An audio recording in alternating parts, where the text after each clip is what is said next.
হে everyone, কেমন আছো তোমরা সকলে? আশা করি সবাই খুব ভালো আছো। তো তোমাদের জন্য আজকে আবারও নিয়ে চলে এসেছি একটা নতুন ভিডিও, যেটা হবে রিক্রুটমেন্টের ভিডিও। তোমরা জানো যে আমার চ্যানেলে প্রচুর রিক্রুটমেন্টের ভিডিও বা নোটিফিকেশন আমি শেয়ার করি। তো সেই জন্য চ্যানেলটাকে ঝটপট করে সাবস্ক্রাইব করে নাও, আর বন্ধুদের সাথে অন্ততপক্ষে একটা করে হলেও শেয়ার করে দিও। কারণ হচ্ছে আমাদের প্যারামেডিক্যাল ট্রেড ছাড়াও আদার্স যেগুলো আছে, মানে হচ্ছে জেনারেল ক্যাটাগরির যে স্টুডেন্টরা আছে তাদের জন্য যে বিজ্ঞপ্তিগুলো বেরোয়, তো আমি সেগুলোও শেয়ার করি। তো তোমরা প্লিজ একটুখানি শেয়ার করে দিও ভিডিওগুলো, আর চ্যানেলে অবশ্যই সাবস্ক্রাইবটা করে দিও, ঠিক আছে? তো আজকের ভিডিওটা কি আছে দেখে নেবো। এটাও আমাদের হচ্ছে যে কন্ট্যাকচুয়াল রিক্রুটমেন্ট, যেটা আমাদের স্টেটের যে রিক্রুটমেন্টগুলো হচ্ছে, তো সেরকমই একটা রিক্রুটমেন্ট হচ্ছে তোমার নন্দীগ্রাম ডিস্ট্রিক্ট হেলথ ডিস্ট্রিক্ট থেকে, অর্থাৎ হচ্ছে পূর্ব মেদিনীপুর। লেফট সাইডে মেমো নাম্বার দেওয়া আছে, রাইট সাইডে এখানে ডেট অফ পাবলিকেশন যেটা আছে 28/12/2023, তো সেটা এখানে দেওয়া আছে। তো প্রথমে আগে দেখে নেবো যে কী কী পদের জন্য নিয়োগ হচ্ছে, তারপরে হচ্ছে যে কী কী প্রসেস আছে সেটাও আমি তোমাদেরকে ইন ডিটেলসে বলে দেবো। গোটা ভিডিওটা দেখতে থাকো তোমরা। ভিডিওটা মাত্র হচ্ছে যে 1 মিনিট বা তারও কম দেখছো, যার জন্য পুরো যে প্রসেসটা তোমরা হয়তো বুঝতে পারছো না। আর হ্যাঁ, টেলিগ্রাম চ্যানেলে তোমাদেরকে পিডিএফগুলো দেওয়া হবে, কিন্তু হচ্ছে যেদিন ভিডিওটা আপলোড হবে তার 1 দিন বা 2 দিন পরে আমি ওখানে আপলোড করি। তো তোমরা হচ্ছে যেদিন আপলোড মানে আমি ভিডিওটা আপলোড করি সেদিনই যদি তোমরা টেলিগ্রামে যদি চাও নোটিফিকেশনটা, তাহলে কিন্তু সেদিন পাবে না, একটু ওয়েট করতে হবে। ওকে, তো দেখো কী কী আছে এখানে। হচ্ছে নেম অফ দ্য পোস্ট, প্রথমে হচ্ছে মেডিকেল অফিসার। মেডিকেল অফিসারের জন্য এখানে একটাই ভ্যাকেন্সি রয়েছে। এখানে হচ্ছে age limit, upper age limit 67 years রয়েছে। এসেন্সিয়াল কোয়ালিফিকেশন হচ্ছে যে অবশ্যই MBBS হতে হবে, MCI রিকগনাইজড ইনস্টিটিউট, 1 বছরের কম্পালসারি ইন্টার্নশিপ এগুলো থাকতে হবে, ঠিক আছে? তো এটা হচ্ছে যে MBBS এর জন্য। এখানে হচ্ছে মান্থলি যে রেমুনারেশন আছে ফিক্সড হচ্ছে 60,000, 60,000 টাকা স্যালারি রয়েছে। Mode of selection academic and এক্সপিরিয়েন্সের উপর বেস করা হবে। দেন এখানে আবার মেডিকেল অফিসার দিয়েছে। এখানে হচ্ছে যে SNCUর আন্ডারে চাইল্ড হেলথ, SNCUর আন্ডারে মেডিকেল অফিসার নিয়োগ হচ্ছে, একটাই ভ্যাকেন্সি রয়েছে। আপার এজ লিমিট 67 রয়েছে, আর এখানে এডুকেশনাল কোয়ালিফিকেশন MBBS ফ্রম হচ্ছে MCI রিকগনাইজড ইনস্টিটিউট। ওকে, তো তোমাদের ভাই বোন দিদি দাদা যারা আছে, যারা MBBS এর জন্য কোনো কন্ট্যাকচুয়ালের ভ্যাকেন্সি খুঁজছে, তো তাদের জন্য এই ভিডিওগুলো কিন্তু খুব হেল্পফুল হতে পারে। তো সেজন্য তাদের সাথে শেয়ার করে দিও একটু, ঠিক আছে? তারপরে হচ্ছে GDMO মিনস হচ্ছে জেনারেল ডিউটি মেডিকেল অফিসার। তো এটা হচ্ছে মেডিকেল অফিসার। এখানে 2টো পোস্ট আছে, আনরিজার্ভ একটা, SCর জন্য একটা। 67 এখানেও এজ লিমিট রয়েছে, আর এসেন্সিয়াল যে ক্রাইটেরিয়া সেটাও এখানে দেখো বলা আছে, সেম আগের দুটোর মতনই। 60,000 এখানে মান্থলি স্যালারি পেয়ে যাচ্ছে, আর একাডেমিক আর হচ্ছে এক্সপিরিয়েন্সের বেসিসে মোড অফ দ্য সিলেকশন হবে, অর্থাৎ রিটেন টেস্ট কিছুই তোমাদেরকে দিতে হবে না এই পোস্টের জন্য, ঠিক আছে?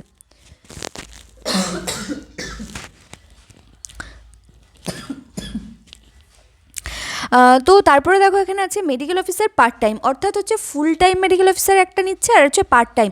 যারা হচ্ছে কোনো কর্পোরেট জবের সাথে যুক্ত, তো তাদের হচ্ছে যে এই পার্ট টাইমে যে জবগুলো করা, তো সেগুলো কিন্তু ইজি হয়, এবং হচ্ছে এক্সট্রা আর্নিংয়ের একটা তোমার হচ্ছে ওয়ে থাকে। তো সেইটার জন্য যারা পার্ট টাইম মেডিকেল অফিসারের জন্য খোঁজ করছো, তারা হচ্ছে যে পার্ট টাইম NUHM এর জন্য 2টো ভ্যাকেন্সি আছে, আনরিজার্ভ একটা, SCর জন্য একটা। সেম হচ্ছে আপার এজ লিমিট 67 ইয়ার্স দিয়েছে, আর হচ্ছে যে কানটাই মিউনিসিপ্যালিটিতে প্লেস অফ পোস্টিং হবে। ওকে, এখানে হচ্ছে তোমার 60,000 টাকা মান্থলি স্যালারি দিচ্ছে। যদিও এটা পার্ট টাইম জব, তবে এবারে কতক্ষণ থেকে কতক্ষণ ডিউটি করতে হবে বা উইকে কটা ডিউটি করতে হবে, সেটা টোটালি হচ্ছে সেই মিউনিসিপ্যালিটি থেকে ইনস্ট্রাকশন আসবে, তো এখানে ডিটেলসে বলা নেই কিছু। ওকে, তারপরে হচ্ছে আবার মেডিকেল অফিসার দিয়েছে, যেটা হচ্ছে ব্লাড সার্ভিসের জন্য, অর্থাৎ ব্লাড ব্যাঙ্কে এখানে হচ্ছে পোস্টিং হবে। বাকি যা কোয়ালিফিকেশান যা আদার্স কিছু আছে সবই সেম, বাকি যেগুলো আছে আগের সাথে, তো সেগুলো হচ্ছে ওটা থেকে দেখে নিও। আর এখানে হচ্ছে community health assistant urban NHM, যেখানে শুধুমাত্র ফিমেল ক্যান্ডিডেটরাই অ্যাপ্লাই করতে পারবে। এখানে হচ্ছে 5টা ভ্যাকেন্সি, যেখানে আনরিজার্ভের জন্য 3টে, SC একটা, ST একটা। ওকে, মিনিমাম এখানে হচ্ছে 21 বছর, ম্যাক্সিমাম 40 বছর এখানে এজ লিমিট দিয়েছে। প্লেস অফ পোস্টিং অলরেডি এখানে মেনশন করে দিয়েছে, কানটাই মিউনিসিপ্যালিটি। আর এখানে তোমাদের যে কোয়ালিফিকেশন লাগবে সেটা একবার দেখে নাও। এটা হচ্ছে must have pass ANM course, অর্থাৎ তোমাদের যারা ANM পাস আউট করেছো তারা এটার জন্য অ্যাপ্লিকেবল হবে। যদি তোমরা WB নার্সিং কাউন্সিলের আন্ডারে থেকে রেজিস্ট্রেশন পাওয়া কোনো ইনস্টিটিউট থেকে ANM কোর্স করে থাকো, তাহলে অবশ্যই তোমরা এলিজিবল ফর দিস পোস্ট। ওকে, দেন হচ্ছে এখানে GNMরাও অ্যাপ্লাই করতে পারবে। কন্ডিশন হচ্ছে একটাই, এখানে হচ্ছে যে বেঙ্গলিতে হচ্ছে যে পার্মানেন্ট রেসিডেন্ট হতে হবে ইন আওয়ার স্টেট, অর্থাৎ হচ্ছে ওয়েস্ট বেঙ্গলের।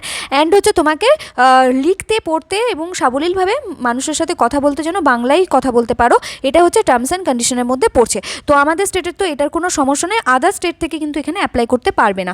এখানে মান্থলি রেমুনারেশন যেটা দিয়েছে সেটা হচ্ছে 13,000 টাকা, আর হচ্ছে যে মোড অফ সিলেকশন হবে মেরিট বেসিসে, অর্থাৎ যেই যেখানে তোমার জিএনএম হোক বা হচ্ছে এনএমে তুমি যে মার্কস পেয়েছো ফাইনাল, তো সেটার উপর পার্সেন্টেজ মানে ভিত্তিতে এখানে শর্ট লিস্টের ক্যান্ডিডেট একটা লিস্ট বের করবে।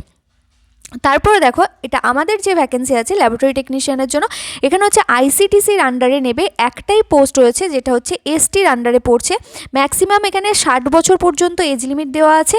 আর এখানে হচ্ছে ইরাসাল আইসিটিসি প্লেস অফ পোস্টিং দিচ্ছে। এরপর এখানে তোমার যে কোয়ালিফিকেশান আছে সেটা একবার দেখে নেব। এখানে graduate in medical laboratory technology অর্থাৎ বিএসসি চাইছে with minimum 1 year experience after graduation, অর্থাৎ বিএসসি কমপ্লিট হয়ে যাওয়ার পর 1 বছরের এক্সপিরিয়েন্স চাইছে। অপশন দিয়ে দিয়েছে এখানে diploma in medical laboratory technology অর্থাৎ ডিএমএলটিরাও applicable with 2 years minimum experience. ঠিক আছে, ডিএমএলটি যদি হয়ে থাকো তাহলে 2 বছরের এক্সপিরিয়েন্স লাগবে, বিএসসি এমএলটি যদি হয়ে থাকে তাহলে 1 বছরের এক্সপিরিয়েন্স লাগবে। The service of existing LTs who do not hold a DMLT may be continue if they done certificate course in medical laboratory technology and হচ্ছে more than 5 years experience working as ICTC, PP, TCT, ART এসবগুলোতে। অর্থাৎ বলছে যে যদি তোমাদের diploma course না থাকে, যদি তোমরা সার্টিফিকেট কোর্সও করে থাকো ল্যাবরেটরি টেকনোলজির ওপর, কিন্তু তোমাদের 5 বছরের এক্সপিরিয়েন্স আছে কোন কোন ফিল্ডে, আইসিটিসি, পিপিটি, সিটি, এআরটি অর্থাৎ হচ্ছে অ্যান্টি রেট্রোভাইরাল থেরাপি মানে হচ্ছে এইচআইভি রিলেটেড সব কিছুই, অথবা এনএসিপি, এই আন্ডারে যদি তোমাদের 5 বছরের ওয়ার্কিং এক্সপিরিয়েন্স থাকে এবং তোমাদের সার্টিফিকেট কোর্স রয়েছে, ডিপ্লোমা বা ব্যাচেলার কোনোটাই নেই, তাহলেও তোমরা অ্যাপ্লিকেবল এই পোস্টের জন্য। আর অবশ্যই করে তোমাদের এখানে কম্পিউটারের নলেজ থাকাটা ম্যান্ডেটরি, কারণ এখানে যত ডেটার কাজ আছে না, যত তুমি টেস্টিং করবে, টেস্টিংয়ের টোটাল রিপোর্টিং পজিটিভ, তারপর হচ্ছে কোন পেশেন্ট এআরটির আন্ডারে আছে, কোনটা হচ্ছে যে পেশেন্টের ফলো আপে চলছে, তার মানে হচ্ছে যে যদি স্পাউস টেস্টিং অর্থাৎ যদি হাজব্যান্ড যদি পজিটিভ হয় তাহলে তার ওয়াইফকে টেস্ট করাতে হবে, তার বাড়িতে যদি ছোটো বাচ্চা থাকে তাহলে তাদের টেস্ট, টোটালটা একটা ফলো আপের মধ্যে রাখতে হবে এবং সেটা তোমাকে রেকর্ড রাখতে হবে, যেটা টোটালি হচ্ছে কম্পিউটারের উপর। মানে কম্পিউটারে তোমার নলেজ না থাকলে তুমি কিন্তু করতে পারবে না। প্লাস প্রচুর পরিমাণে ডেটা তোমাকে শেয়ার করতে হবে ডিস্ট্রিক্ট লেভেলে, তারপরে হচ্ছে যে তোমার মানে তোমার লোকাল হসপিটালকে বা বিপিএসসিকে প্রচুর মানে কাজ আছে তোমার কম্পিউটারে, অর্থাৎ কম্পিউটার নলেজ থাকাটা কিন্তু ম্যান্ডেটরি। আর এখানে 21,000 টাকা পার মান্থ স্যালারি থাকছে। এখানে তোমার মোড অফ সিলেকশন হবে written test, computer test and interview, অর্থাৎ রিটেন তোমাকে দিতে হচ্ছে। তো রিটেন দিতে হচ্ছে বলে এখানে ভয় পাওয়ার কিছু নেই। এখানে হচ্ছে ম্যাক্সিমাম 50 বা 70 নাম্বারের কোশ্চেন থাকে, 20টা বা 30টা বা মানে যদি 1 নাম্বারের হয় তাহলে 50টা এরকমই কোশ্চেন থাকবে, এমসিকিউ থাকবে, যেটা হচ্ছে যে নিজের সাবজেক্ট বেস হবে। আর বেশিরভাগ হচ্ছে এইচআইভির ওপর একটুখানি পড়াশোনা করে যেও, এইচআইভি তোমার হচ্ছে যে ভাইরাসটা নিয়ে, তার কী ড্রাগস আছে সেই সব নিয়ে, এটা নিয়ে একটুখানি পড়াশোনা করলেই মনে হয় ক্লিয়ার করতে পেরে যাবে রিটেনটা। ঠিক আছে, এরপর হচ্ছে দেখো ডেন্টাল টেকনিশিয়ানের জন্য এখানে একটাই পোস্ট আছে যেটা আনরিজার্ভের জন্য রিজার্ভ রয়েছে। এখানে হচ্ছে 18 বছর থেকে 40 বছর এজ লিমিট রয়েছে। আর এখানে তোমার যে এসেন্সিয়াল কোয়ালিফিকেশান চেয়েছে সেটা হায়ার সেকেন্ডারি পাস হতে হবে, আর তার সাথে সেটা তো অবশ্যই তোমাকে সায়েন্স স্ট্রিম থেকে হতে হবে, ফিজিক্স, কেমিস্ট্রি, বায়োলজি তোমার থাকতেই হবে। তার সাথে 2 বছরের ডিপ্লোমা কোর্স ডেন্টাল টেকনোলজি, ঠিক আছে, এটা হচ্ছে রিকগনাইজড ইনস্টিটিউট থেকে তোমাকে পাস আউট হতে হবে 2 বছরের ডিপ্লোমা কোর্স নিয়ে। তো এটা হচ্ছে ব্যাপার। আর তার সাথে হচ্ছে ভ্যালিড রেজিস্ট্রেশন থাকতে হবে ওয়েস্ট বেঙ্গল ডেন্টাল কাউন্সিলের আন্ডারে, আর 1 বছরের working experience after acquiring the diploma, অর্থাৎ ডিপ্লোমা করার পরে তোমার ওয়ার্কিং এক্সপিরিয়েন্স হিসাবে 1 বছরের এক্সপিরিয়েন্স লাগবে। তো এই ইন ডিটেলসে এটা দেখে নিও, আর যদি কিছু তোমাদের জানার থাকে এখান থেকে তোমরা পেয়ে যাবে। ঠিক আছে, মান্থলি যে স্যালারি দিচ্ছে এরা সেটা কম নয়, সেটা হচ্ছে 22,000 টাকা স্যালারি দিচ্ছে। মোড অফ সিলেকশন এখানে academic, experience, written test and interview, অর্থাৎ তোমাকে সব দিক থেকেই এরা যাচাই করে তবেই নেবে। একাডেমিক স্কোর আছে তার উপরে একটা পার্সেন্টেজ হবে, তোমার এক্সপিরিয়েন্সের উপর একটা নাম্বার থাকবে, রিটেন টেস্ট তোমাকে দিতে হবে, দেন ইন্টারভিউ। ওকে, আশা করছি ব্যাপারটা ক্লিয়ার হয়ে গেছে। এরপর হচ্ছে কাউন্সিলরের জন্য এখানে একটাই পোস্ট রয়েছে, মিনিমাম 21 বছর, ম্যাক্সিমাম 40 বছর এজ লিমিট আছে। এসেন্সিয়াল কোয়ালিফিকেশান দেখে নাও, graduation in social science from recognised institute এটা থাকতে হবে, আর এক্সেলেন্ট ইন্টারপার্সোনাল কমিউনিকেশন স্কিল, অর্থাৎ যেটা কাউন্সিলরের প্রধান কাজ, অর্থাৎ তোমাকে পার্সন টু পার্সন যে কমিউনিকেশন স্কিল সেটা তোমার খুব ভালো থাকতে হবে, কারণ কাউন্সিলিংয়ের টোটাল ব্যাপারটা তোমাদেরকেই দেখতে হবে। তো 2 ইয়ার্স ওয়ার্কিং এক্সপিরিয়েন্স লাগবে ইন হেলথ সেক্টর অথবা সোশ্যাল সেক্টরে, আর fluency in local language both in written আর হচ্ছে স্পিকিং, অর্থাৎ বাংলাতে লিখতে এবং পড়তে মানে সাবলীল হতে হবে। আর অবশ্যই পার্মানেন্ট রেসিডেন্ট হতে হবে ওয়েস্ট বেঙ্গলের। আর ডিজাইরেবল ক্রাইটেরিয়ার মধ্যে পড়ছে মাস্টার ডিগ্রি যদি করে থাকো তাহলে হচ্ছে সোশ্যাল সায়েন্সে, তাহলে সেটাও হবে। আর হচ্ছে 2 বছরের যদি এক্সপিরিয়েন্স থেকে থাকে তাহলে সেটা খুবই ভালো। আর 20,000 টাকা এখানে হচ্ছে স্যালারি প্রোভাইড করছে, একাডেমিক এক্সপিরিয়েন্স অ্যান্ড হচ্ছে রিটেন টেস্ট, এই তিনটের ওপর বেস করেই হচ্ছে মোড অফ সিলেকশনটা হয়ে যাবে। এরপর হচ্ছে পেডিয়াট্রিশিয়ানের জন্য এখানে হচ্ছে একটাই আছে, 67 বছর এখানে আছে। এখানে হচ্ছে এটা যেহেতু মানে ডাক্তার, পেডিয়াট্রিশিয়ান মানে হচ্ছে এটা মেডিকেল অফিসারের জন্য পোস্ট বেরিয়েছে। এখানে এসেন্সিয়াল কোয়ালিফিকেশান ওই MBBS লাগবে, যেটা MCI রিকগনাইজড হতে হবে। আর এখানে মান্থলি যে স্যালারিটা আছে 70,000 টাকা, এটা যদি পিজি ডিগ্রি যদি থেকে থাকে MBBS তাদের জন্য, আর 65,000 টাকা উইথ পিজি ডিপ্লোমা, ঠিক আছে। তো অ্যাকাডেমিক অ্যান্ড এক্সপিরিয়েন্সের ওপর বেস করে এখানে সিলেকশনটা হবে। তারপর হচ্ছে অ্যানাস্থেসিস্ট মানে যেটা হচ্ছে যে ওই অজ্ঞানের যে ডাক্তার বলা হয় অ্যাকচুয়ালি বাংলা ভাষায়, তো সেটা, তো এখানেও সেটার জন্য একটা ভ্যাকেন্সি আছে, এজ লিমিটও সেম দেওয়া আছে আগেরটার মতনই। বাকিটা ইন ডিটেলসে যদি জানতে চাও তাহলে পিডিএফটা দেখে নিও। আর এখানে হচ্ছে সাইকেট্রিক সোশ্যাল ওয়ার্কারের জন্য একটা ভ্যাকেন্সি রয়েছে, যেটা হচ্ছে যে 40 বছর ম্যাক্সিমাম এজ লিমিট, আর প্লেস অফ পোস্টিং ডিস্ট্রিক্ট হেডকোয়ার্টারে পোস্টিং হবে, ঠিক আছে। এটার জন্য মাস্টার অফ সোশ্যাল ওয়ার্ক অর্থাৎ MSW যদি তোমার করা থাকে অথবা MPhil করা থাকে, আর হচ্ছে সাইকেট্রিক সোশ্যাল ওয়ার্কে 2 বছরের এক্সপিরিয়েন্স থাকে, তাহলে হচ্ছে তুমি এলিজিবল ফর দিস পোস্ট। আর একটা হচ্ছে 30,000 টাকা স্যালারি দেবে যদি তোমার MPhil করা থাকে, তার সাথে সাইকেট্রিক সোশ্যাল ওয়ার্ক যদি থেকে থাকে, আর যদি 3 মাসের ট্রেনিং থেকে থাকে MSWর পরে, তাহলে সেখানে 25,000 টাকা স্যালারি, ঠিক আছে। তো নেম অফ দ্য পোস্ট হচ্ছে অ্যাকাউন্ট ফ্যাসিলিটি। তো এখানে দুটো পোস্ট আছে, আন্ডার হচ্ছে নন্দীগ্রাম হেলথ ডিস্ট্রিক্টের আন্ডারে হবে। এখানে হচ্ছে তোমার কি বলছে মিনিমাম কোয়ালিফিকেশান কী চেয়েছে দেখো, এখানে হচ্ছে minimum bachelor degree in commerce from any reputed university with advanced knowledge computer science in MS word, excel, power point, এইসবগুলোতে তোমার থাকতে হবে। আর লোকাল ল্যাঙ্গুয়েজে তোমাকে অবশ্যই সাবলীল হতে হবে, এটা হচ্ছে ম্যান্ডেটরি ক্রাইটেরিয়া। তারপর হচ্ছে 26,000 টাকা মান্থলি স্যালারি দিচ্ছে, একাডেমিক অ্যান্ড ইন্টারভিউ এর উপর হচ্ছে মোড অফ সিলেকশন হয়ে যাবে। এরপর হচ্ছে মাল্টি রেভুলেশন ওয়ার্কার, তো এটার জন্য 9টা ভ্যাকেন্সি রয়েছে, ঠিক আছে, অনেকগুলো পোস্ট আছে এখানে। আনরিজার্ভ 4টে, SC 2টো, ST 1টা, OBC A, OBC B একটা করে। আর 21 থেকে 40 বছর এখানে এজ লিমিট আছে, প্লেস অফ পোস্টিং RH অথবা BPHC আন্ডার নন্দীগ্রাম HD, ঠিক আছে। এটা হচ্ছে ফিজিওথেরাপি যারা করেছো ব্যাচেলার ডিগ্রিতে যদি ফিজিওথেরাপি, আর 2 বছরের যদি ওয়ার্কিং এক্সপিরিয়েন্স থেকে থাকে, আর মাস্ট বি রেসিডেন্ট হতে হবে ওয়েস্ট বেঙ্গলের, আর একটা হচ্ছে লোকাল ল্যাঙ্গুয়েজ জানতে হবে, আর তার সাথে তোমার ফিজিওথেরাপিতে ব্যাচেলার ডিগ্রি লাগবে, 2 বছরের ওয়ার্কিং এক্সপিরিয়েন্স লাগবে। এই যদি ক্রাইটেরিয়া হয়ে থাকে তাহলে তোমার হচ্ছে এই পোস্টের জন্য তুমি এলিজিবল, অ্যান্ড হচ্ছে 18,000 টাকা পার মান্থ স্যালারিতে তোমার চাকরি হবে। আর ডিজারেবল ক্রাইটেরিয়া হচ্ছে মাস্টার ডিগ্রি ইন ফিজিওথেরাপি, ওকে। তারপরে দেখো এখানে আবারও একটা ল্যাবরেটরি টেকনিশিয়ান, যেটা হচ্ছে 15th ফিনান্সের আন্ডারে নিচ্ছে। তো একটা যেটা বললাম আগে সেটা ছিল ICTCর আন্ডারে, এটা হচ্ছে 15th ফিনান্সে নিচ্ছে। এখানে 4টে পোস্ট আছে। তো তোমরা যখন অ্যাপ্লাই করবে দুটো পোস্টের জন্য আলাদা আলাদাভাবে অ্যাপ্লাই করতে হবে, এটা আমি বারবার করে বলে দিই। যদিও ল্যাবরেটরি টেকনিশিয়ানের পোস্ট, কিন্তু দুটো আলাদা আলাদা তোমার প্রজেক্টের আন্ডারে হচ্ছে, ওটা হচ্ছে ICTCর আন্ডারে, এটা হচ্ছে 15th ফিনান্সের আন্ডারে। ওখানে একটাই ভ্যাকেন্সি ছিল, আর এখানে 4টে ভ্যাকেন্সি আছে। তো তোমরা যেটার জন্য করবে পার্টিকুলারলি সেই পোস্টটাকে সিলেক্ট করবে, ওকে। কারণ হচ্ছে যে দুটো কিন্তু গন্ডগোল লেগে যেতে পারে, যে কোনটার জন্য করছো। ICTC আলাদা, 15th ফিনান্সেরটা আলাদা। এখানে 19 থেকে 40 বছর পর্যন্ত এজ লিমিট রয়েছে।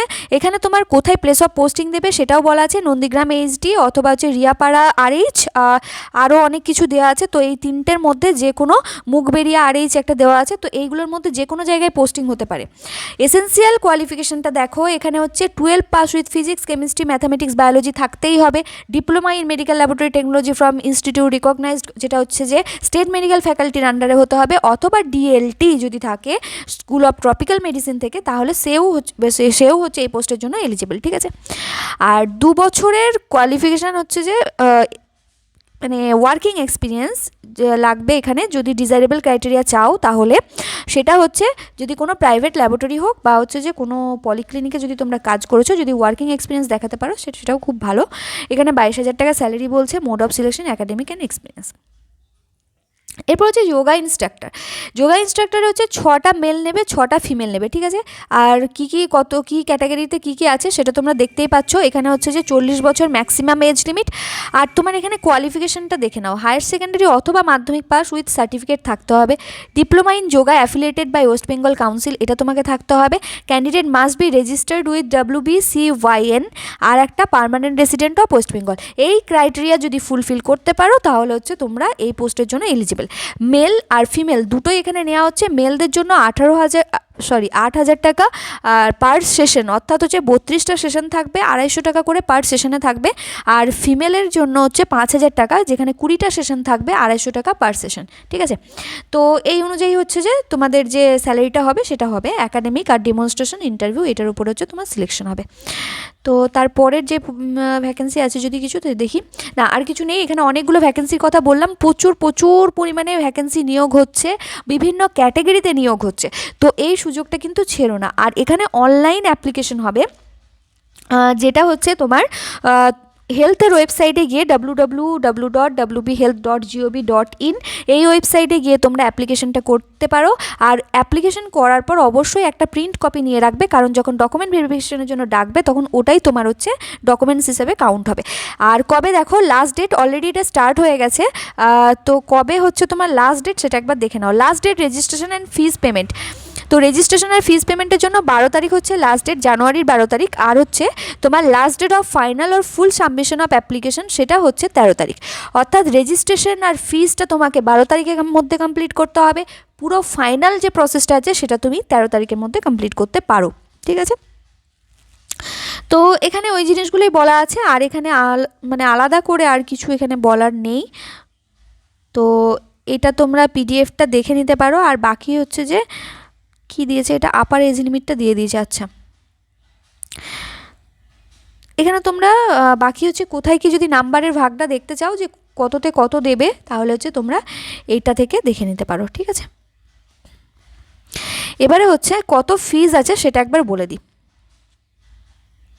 পিডিএফটা মানে অনেকটা পেজের পিডিএফ, 28টা টোটাল পেজের পিডিএফ, তো সেই জন্য একটু হচ্ছে অনেকগুলো পিডিএফ আছে। তো মানে সেই জন্য একটু টাইম লাগলো বলতে, ভিডিওটা একটু লং হয়ে গেল। কিন্তু দেখো ভিডিওটা, এটা দেখো 29শে ডিসেম্বর থেকে এটা স্টার্ট হয়ে গেছে, ঠিক আছে, 13ই ডিসেম্বর পর্যন্ত চলবে, ওকে। এটা হচ্ছে যে অনলাইন অ্যাপ্লিকেশন, বারবার করে বলছি, এটা মাথায় রেখো। আর ফিস যেটা দিতে হবে সেটা হচ্ছে জেনারেল ক্যাটাগরির জন্য 100 টাকা, 50 টাকা হচ্ছে রিজার্ভ ক্যাটাগরির জন্য, থ্রু অনলাইন মোডেই দিতে হবে। The amount is non refundable, এটা মাথায় রাখবে। তো হচ্ছে যে তোমরা ঝটপট করে এটা অ্যাপ্লাই করে দাও। আমি যখন নোটিফিকেশনটা পেয়েছি তোমাদের সাথে তাড়াতাড়ি শেয়ার করে দিচ্ছি। আশা করছি ভিডিওটা তোমাদের ভালো লাগবে। এতক্ষণ যদি দেখে থাকো তাহলে ভিডিওটা দেখার জন্য থ্যাঙ্কস ফর ওয়াচিং। আর ভিডিওটাকে শেয়ার করে দিও বন্ধুদের সাথে অনেক করে, চ্যানেলটাকে সাবস্ক্রাইব করে দিও যদি নতুন হয়ে থাকো। আর অবশ্যই নোটিফিকেশন বেলটাতে কিন্তু অল সিলেক্ট করে রেখো, নাহলে কোনো নোটিফিকেশনই তোমাদের কাছে যাবে না, যার ফলে তোমরা অ্যাপ্লাইটা ঠিক টাইমে করতেই পারবে না। ওকে, তো আজকের মতো এখানেই শেষ করছি, চলো দেখা হবে নেক্সট ভিডিওয়।